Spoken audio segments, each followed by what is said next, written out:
E aí, galerinha do quarto ano, tudo bom? Passou a nossa aula de matemática, né? Agora vamos para a nossa aula de português. Aqui no Instituto Educacional Elim, onde nós temos Deus em primeiro lugar e o ensino de qualidade é sempre. Vamos lá, pessoal. Nossa aulazinha de português de hoje, nós vamos fazer uma revisão, só para relembrar o que estudamos ontem, sobre a leitura de imagem. O que é realmente a leitura da imagem? Isso, muito bem, estou ouvindo aí, estão dizendo, professor, é você ver uma imagem e dizer o que entendeu da situação, daquela cena, do que está na imagem. Por exemplo, professor, essa cena que o senhor está mostrando aí, ó, está no parque de diversão, tem um carrossel, duas crianças felizes andando na montanha russa, com cores vibrantes, vimos que está de dia, com a claridade do sol, observamos as árvores que estão bem verdes, sinal que o inverno está bom. Então você começa a fazer a leitura da imagem. É isso mesmo, garotinho. Muito bem, gostei de ver.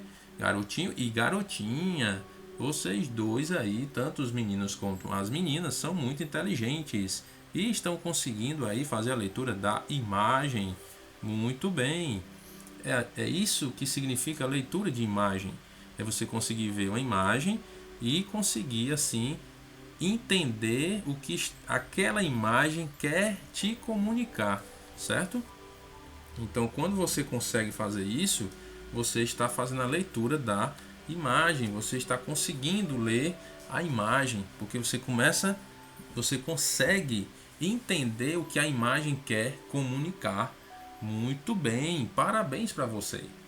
Nós vamos agora para o nosso próximo slide entender qual a nossa atividade de casa. Muito bem.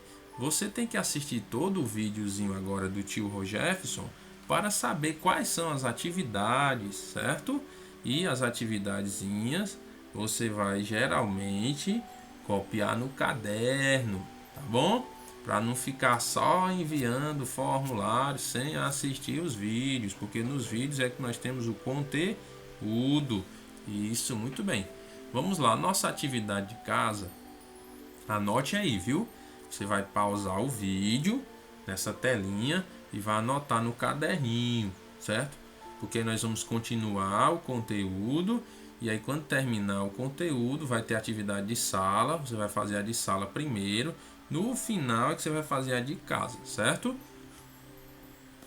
Então vamos lá. Atividade de casa eu vou ler e vou explicar para vocês. Você vai pesquisar 5 palavras de gratidão no dicionário ou na internet. Como eu venho sempre dizendo, você só vai pesquisar na internet se não tiver dicionário. Use a da sua consciência, tá entendendo? Se você tiver um dicionário, procure um dicionário, porque é importante você saber encontrar as palavras no dicionário para entender a ordem alfabética das palavras, certo? Porque no dicionário as palavras estão organizadas, ou seja, elas estão dispostas no dicionário de forma organizada, de forma que você encontre seguindo a ordem alfabética. Então é importante você aprender a procurar palavras por ordem alfabética. Se porventura você não possuir um dicionário, é que você está autorizado a pesquisar na internet. Mas isso é em último caso. Muito bem. Então você vai pesquisar essas 5 palavras de gratidão lá no dicionário e vai escrever uma carta de gratidão para seus pais ou responsáveis, ou seja, as pessoas que são responsáveis por você, certo? Se você morar com a sua avó, então você vai escrever lá para a sua avó. Eu moro com meu tio, minha tia, então você vai escrever para o seu tio, sua tia. Eu moro com meus pais, então você vai escrever para os seus pais, tá bom? Então você escolhe essas 5 palavrinhas que expressam gratidão, certo? Se você não souber, professor, mas eu não sei outras palavras que expressam gratidão. Vou te dar uma dica, você pode ir na internet e aí procurar lá assim, ó, sinônimo de gratidão. Aí você vai pesquisar e vai encontrar outras palavras que significam também gratidão, certo? Muito obrigado e Estou só dando exemplo, né? E aí você vai procurar outras palavrinhas também que expressam gratidão. Aí 5 palavrinhas, aí você vai escrever uma carta para os seus pais ou pessoas responsáveis por você, utilizando essas palavras, certo? Essa carta ela não tem limite assim mínimo nem máximo. Você pode ficar à vontade para escrever o quanto quiser. A segunda parte da atividade de casa é você fazer a leitura durante 10 minutos. Então, ó, marque aí no relógio, certo? Vou pedir o papai, a mamãe aí, ou a pessoa responsável por você para lhe ajudar nisso. Marque o tempo, aí pegue aí livros para que você leia durante 10 minutos, certo? 10 minutos. Preste bem atenção. Aí depois, enquanto você estiver lendo, o que é que você vai fazer? Você vai escrever, ó, todas as palavras que não sabe o significado. Entenderam? Então você vai ler e durante a leitura você vai anotar, ó, todas as palavrinhas. Você vai escrever todas as palavras que você não sabe o significado ainda, certo? Ó, escrever todas as palavras que não sabe o significado e depois procurar em um dicionário ou na internet o significado de cada uma delas. Para que, professor, esse exercício?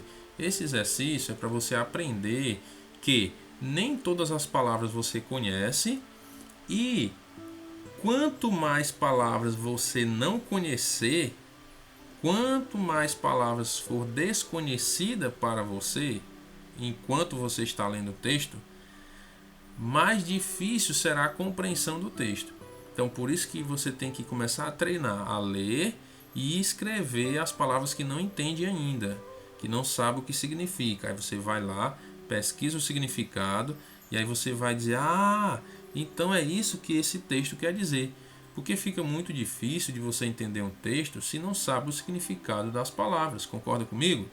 Então você precisa fazer a leitura e escrevendo as palavrinhas que não sabe o significado ainda, né? Porque você vai descobrir o significado.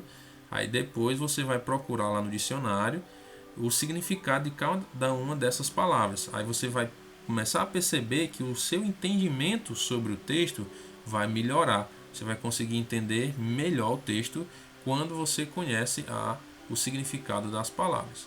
Tudo bem? Se ficar alguma dúvida quanto à atividade, aí você pergunta para o tio Jefferson e ele está lá no WhatsApp para esclarecer as suas dúvidas. Tudo bem? Vamos para o nosso próximo slide, continuando a ideia e a revisão sobre a leitura de imagem. Nós vimos também essa imagenzinha, você respondeu as questões baseadas na leitura que você fez dessa imagem.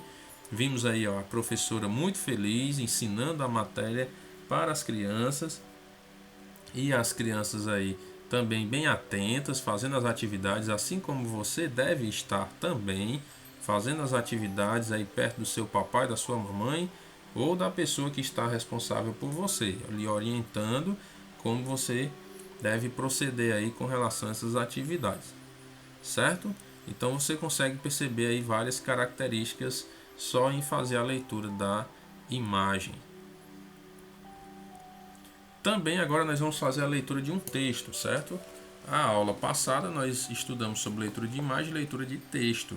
E eu vou fazer a leitura de um texto aqui para vocês que tem por título Três Homens e uma Ponte. Fique bem atento à leitura, certo?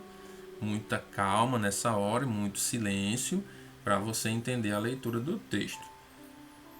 Diz assim: Três homens e uma ponte. A ponte passou a ser uma espécie de boa amiga para mim.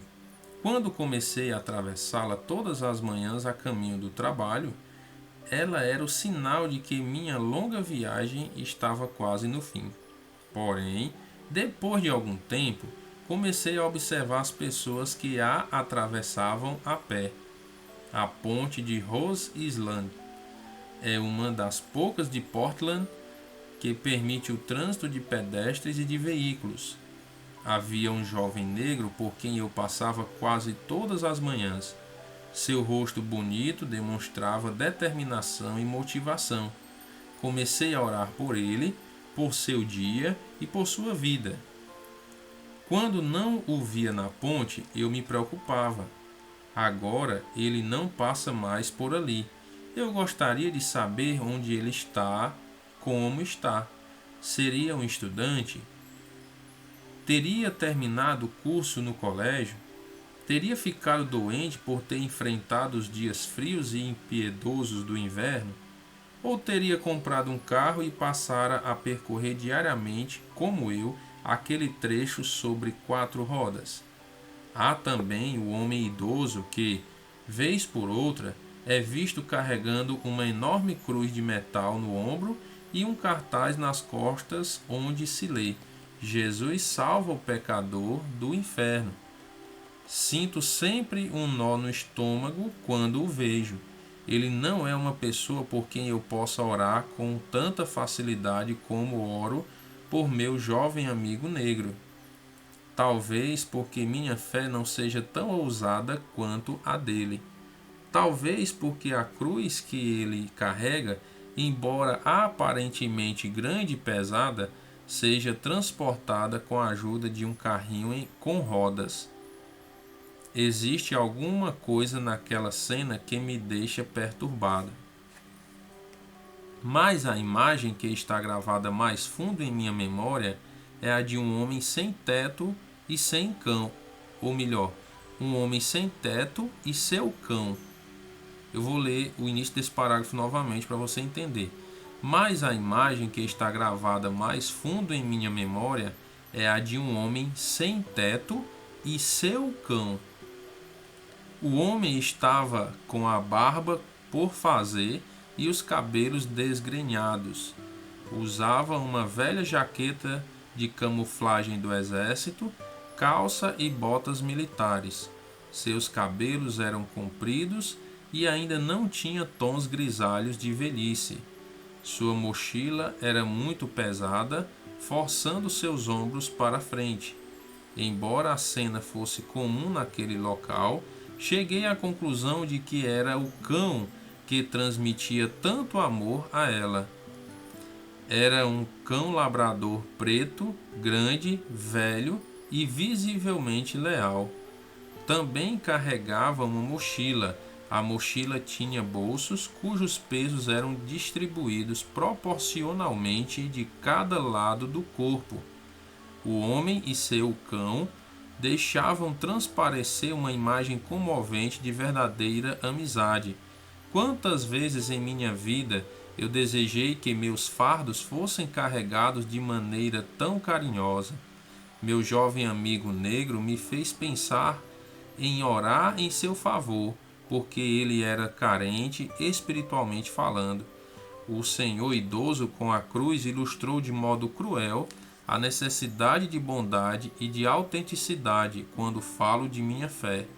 Mas foi o homem sem teto e seu cão que me fizeram lembrar do profundo anseio que cada alma sente, do grito de cada coração. Ter alguém ao nosso lado cujo amor seja tão incondicional e tão desinteressado que se recuse a censurar ou julgar os comos, entre aspas, e os porquês, também entre aspas, da carga, mas que nos acompanhe e nos ajude a carregar nosso fardo. Existe um enorme privilégio, tanto em se ter uma carga para carregar, como em ser o carregador da carga, tanto em necessitar de ajuda como em prestar ajuda. Em minha caminhada pela vida, sei que haverá muitas pontes para eu atravessar, quer seja tentando prosseguir, quer lutando ao lado de um amigo para chegar ao outro lado. Vou guardar em meu coração as preciosas lições que aprendi com os 3 homens e a ponte. Então essa é a nossa leitura e eu quero que você faça também uma atividadezinha de sala.